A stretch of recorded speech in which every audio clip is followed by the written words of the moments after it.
Hi there. My name's Julie Mahler. I'm a registered dietitian here at IRG, and today I'm talking all about sports nutrition and what to eat on the slopes, whether you're snowboarding or whether you're skiing. Let's go to the next slide here. So it does make a difference what you eat and drink while enjoying the beautiful outdoors and while out there in the snow, and whether you like snowboarding or whether you like skiing. It's amazing how, like I said, what you eat and drink can make a fantastic difference for your performance.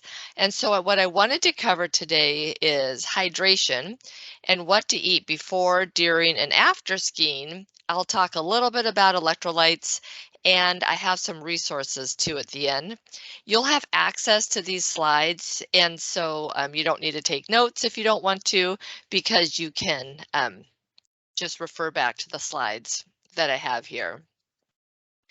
And so to begin, let's talk about hydration. And it seems kind of weird. You're out there, it's cold, and it seems weird that you need to drink enough, but it is important, and there's several reasons why. So first, when it's cold, you actually have increased fluid needs, which I think that's kind of weird, but it doesn't seem logical, but it is the case.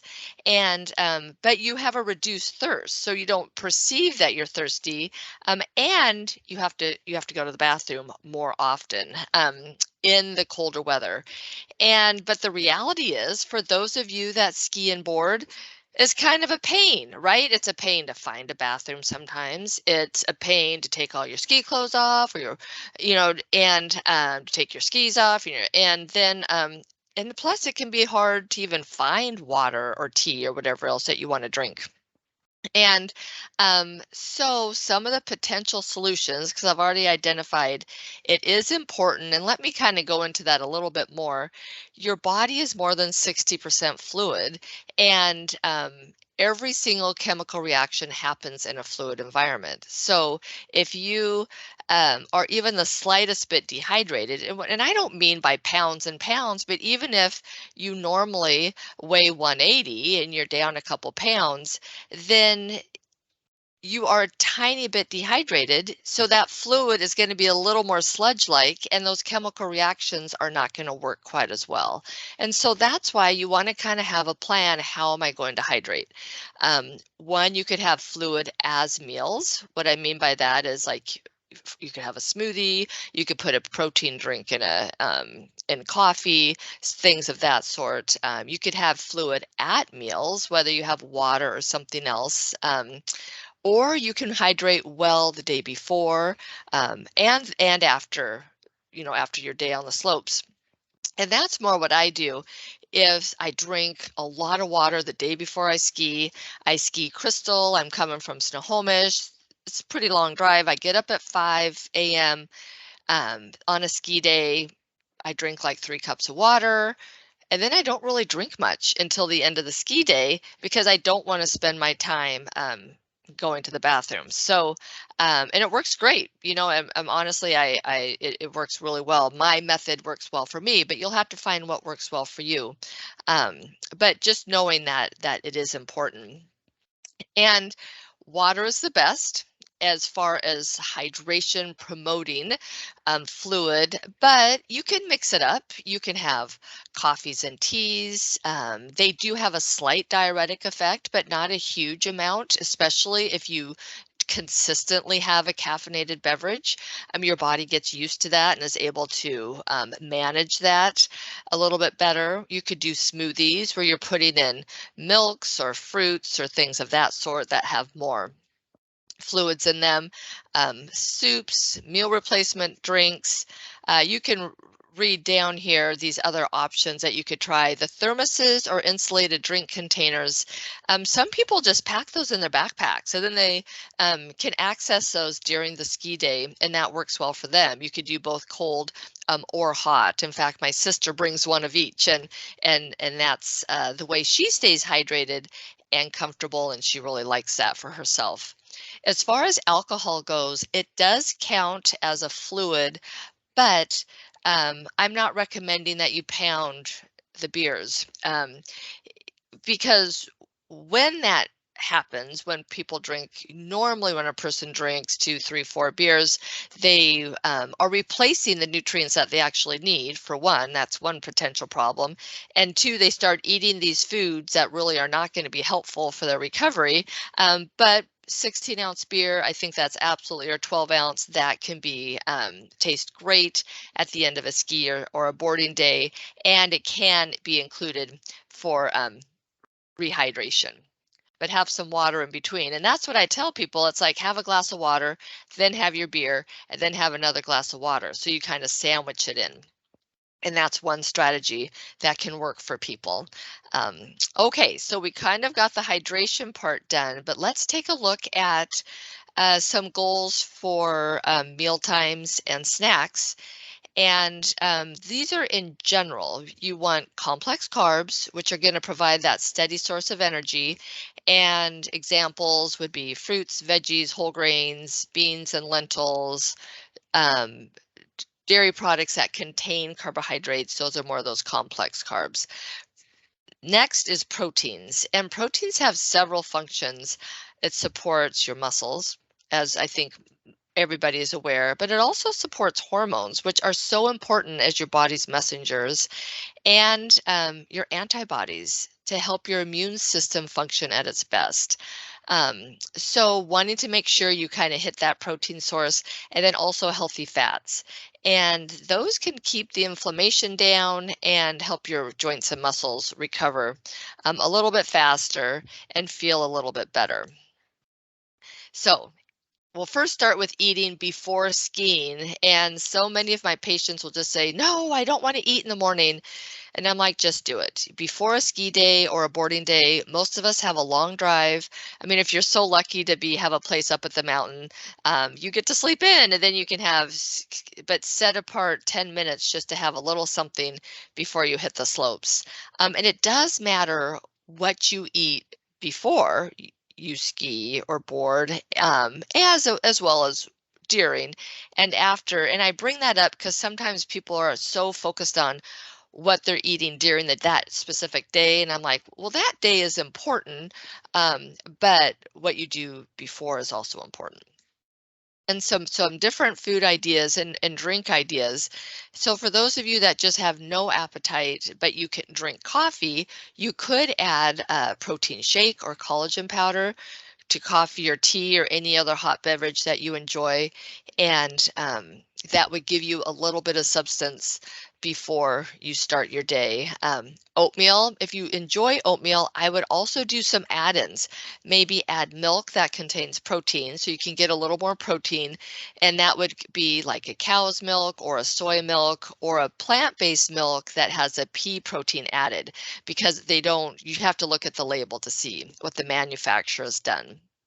You could do a nut butter, which would give you some healthy fats and some proteins, nuts, seeds, fruit. And what that does is it stays in your stomach longer so you can ski longer, and that's, or board longer. And that's what I find works so well, because it's nice to feel good and be energized and be focused while skiing all morning. And it's nice to last 3 or 4 hours without having to take a break. And you could even stretch it into 5 if you're carrying something in your pocket. And if that's what you're kind of looking for, then make sure to bring those add-ins, because only oatmeal in water is going to leave the stomach more quickly, and so you will feel hungrier faster. That's kind of the point there. Other combinations that could potentially work for you could be a Greek yogurt with berries, cottage cheese and fruit smoothies if you're a person that really doesn't like to eat. And you can pack all sorts of different things in a fruit smoothie, but be sure to include the proteins, some type of complex carb like a fruit or a veggie. And I think the fats work well too, but if you don't really like the nut butters in the smoothie, you could just have a few nuts on the way up too. And you can just sip that on your drive up to the mountain, which I think can work really well. Um, any kind of peanut butter or almond butter on a whole wheat toast. Again, we're looking for the fiber in the toast combined with the nut butter that has the proteins and the fats that will stay in the stomach longer, help you stay full longer, perform better. Or you can do more like the egg and avocado, toast, burrito, those types of combinations can taste good as well. So that's eating before skiing. Then eating during the ski day, you have all sorts of options as far as where you're going to eat. Now, you could eat on the lift and pack something in your pocket. There's lots of different ideas for that. You could do the mixed nuts and dried fruit. And there's tons of mixed nuts already mixed for you. I think Costco has some nice products out there. Now I've been kind of more into picking my own nuts because I've been trying to do more of an unsalted nut. And so then I'll just buy like a bag of almonds, a bag of cashews, pecans, walnuts, mix them all together, and then put maybe some dried cherries. And I realize dried cherries have some added sugars, but I just put a few. And so it's just kind of that pop of sweetness within that crunchy nut taste. It's quite nice and super easy on the chair. Protein or energy bars. Now for those, I would look and see, I would just see how they make you feel. So for some of these bars, they're putting in chicory root or inulin, which is it's a fiber, it's a prebiotic, but for quite a few people, it can cause gas and bloating. And if that's the case for you and you know, that's no fun. And so try something different. There's lots of different bars out there and just see, does it energize you? Does it stay with you? And does your digestive system like it? And those are kind of the criteria. It's amazing our bodies, if when you're mindful of it, they really tell you how well they're liking the food that you're feeding it. So pay attention to that. Just as simple as a peanut butter sandwich or an almond butter sandwich that can be quickly made and then stuffed into the pocket. Sliced oranges or apples, or string cheese and whole grain crackers. Any of those would work in your pocket. Now, if you're more the type of skier or boarder that likes to go into the lodge and you pack your own lunch, I would do that combination again. I'd make sure you have a protein in there, and then you're going to add in some whole grains and some fats and some fibers and deliciousness, and then that can be a nice way to stop your day and fuel yourself well. I mean, not stop your day, have a brief break in the middle of your skiers or boarding days. So I have some ideas listed here: tuna sandwich with whole wheat bread. I just kind of mixed it up with, you could put in some tart cherries, mayo, sliced almonds, lettuce, and tomato. You know, mix it up so it's not just your boring old sandwich if you're kind of tired of that. You could layer turkey, cheese, and lettuce on a whole wheat tortilla, and I'll mix that up by adding different spreads. So I might do hummus or guacamole, or pesto, to get that different flavor profile, but it's still all the foods I have in the house. The yogurt parfait, I tend to like this one. I'll just grab a plain yogurt and I'll put some orange juice concentrate in it, which is a no added sugar product, which is great in vitamin C, which is great for your immune system. Put in maybe some sliced almond and some berries, and that can be nice. Or the burrito bowl, if you have access to a microwave on the mountain. And then put together all sorts of different things like rice, chicken, beans, tomatoes, onions, peppers, and have that for a midday lunch. Now, but if you don't pack your lunch, but you want and you need to eat, take a midday break, then mostly is try to avoid the fried foods, which I realize that's hard. Also avoid the large portions and the tons of carbs, because what that does is it makes you sleepy, and there is no way you're going to perform well in the afternoon for most of us. And I am sure there's exceptions out there, but for most of us, it just doesn't work very well. It doesn't work very well for our gut, and it doesn't work very well for our brain. So there's some options there that I've listed. It kind of depends what they offer at the lodge that you're at. But trying to reframe your thinking and thinking you don't always have to have nachos at lunch. You don't always have to have a pizza at lunch. Maybe you could try something different and see how that goes. And then see maybe you're able to get an extra hour at the end of the day. Or maybe, I mean, I think it's kind of hard. You get up, you've been sitting and you go out there and your legs are so tired from the morning. And so you want to be fueled. You want to have been eating and drinking what will help your body to get back on the slopes and feel good when doing it. Now, post-workout nutrition, um, you know, pizza, beer, nachos, so yummy, so enticing. Like, yes, that's what I want to do. But I just wanted to kind of, and I don't think it's the worst thing. But it's just not going to do anything for you, especially if you're planning on multiple days of skiing and boarding in a row, or if you're racing, or if you're just trying to get better at what you're currently doing. These are some ideas, and I just wanted to kind of give you some information that you have a couple of hours where your muscles are most receptive for taking in the nutrients. And this is your opportunity. You've been working hard, you're tired, your muscles are tired, that feels so good.